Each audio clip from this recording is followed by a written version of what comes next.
Alright guys, Glockster 42. We're going to do some bullet penetration tests on the 6.5 by 55 Swedish Mauser.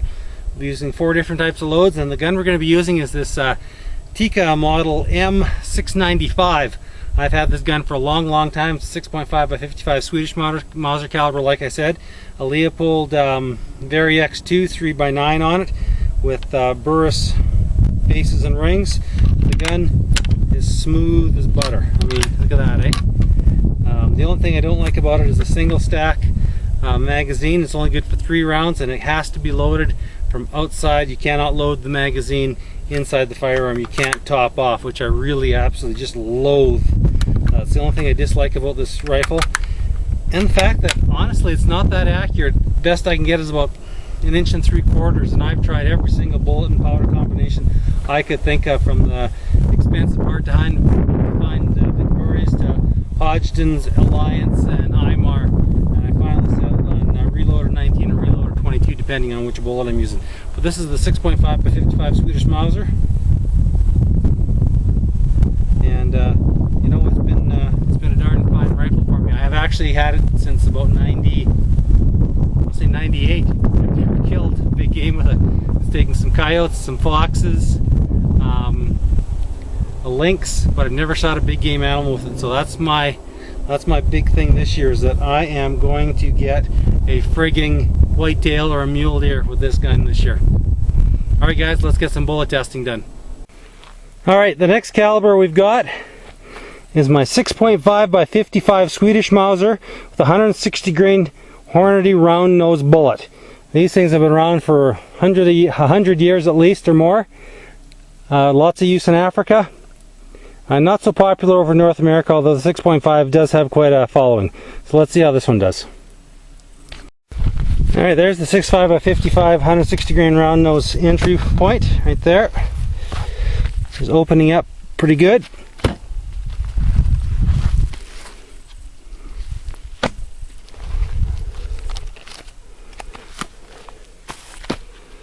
More opening up.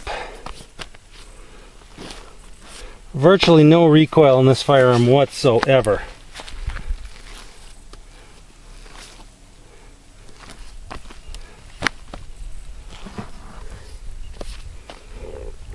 Still going. Still going.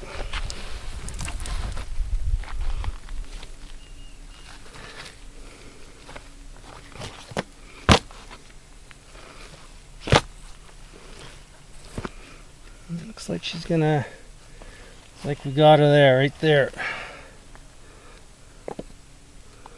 6.5 by 55 round nose. As you can see, just like any cup and core bullet, she's flattened right out.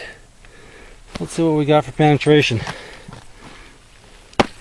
Certainly doesn't have the violent expansion like the partitions and the triple shocks do, but you know what? Let's see what we got for penetration. We have 14 inches of penetration.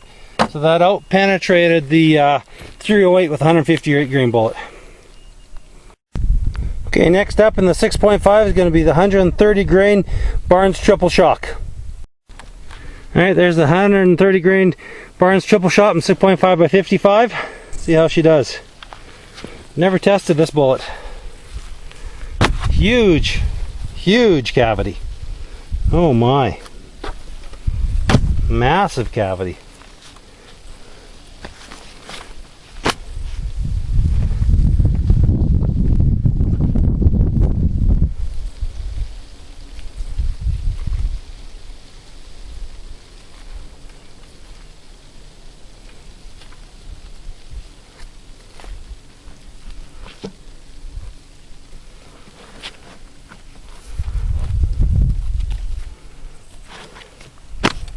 Still going.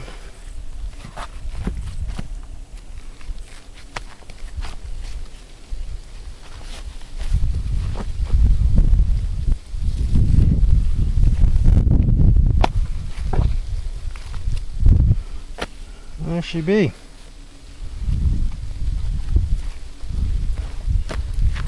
And once again, textbook Barnes triple shock. But let's see what she did for penetration.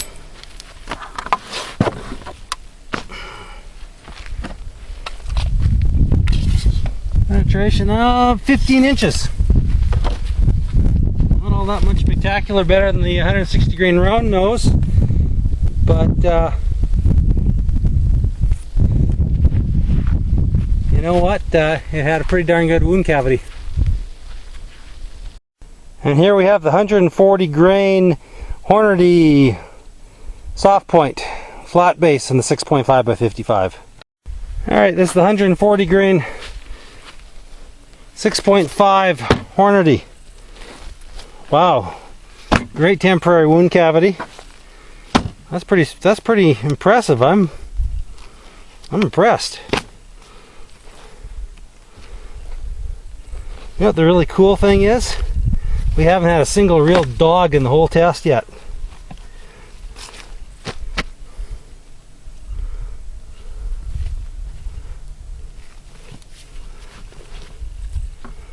Alright, there she is, right there.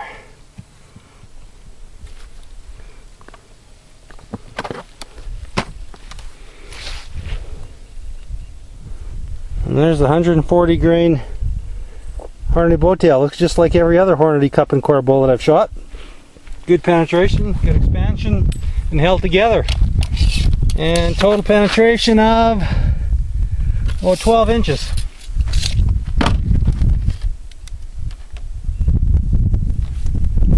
So as you can see, the 130 grain Barnes triple shock certainly is the cream of the crop in the 6.5 caliber. But by no means is this a scientific test that is going to prove anything other than this paper at this time of the year, the 9th of September 2011, this is the bullet performance, this is what it did. Now then, last but certainly not least in the 6.5 by 55 Swedish Mauser category is the 140 grain Remington cor-lock. Now keep in mind that the Remington cor-lock 140, the 140 grain Hornady are loaded almost at identical ballistics, same powder, and within half a grain of each other. Alright, here's the 140 grain Remington cor-lock. Wow, that's really tearing it up. Whoa, ho, ho. Look at that cavity. Is that coming in? That's the 140 grain cor-lock. Wowzers, man. That's friggin' phenomenal. It looks like she dies off awful quick. Oh, jeez.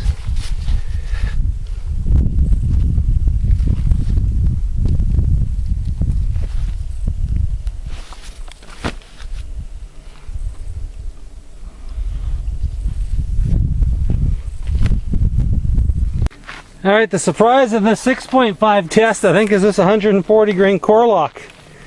She opened right up, not too much left of it, but the penetration was friggin' phenomenal. We're talking 16 inches. That's right up there with my triple shock. Wow.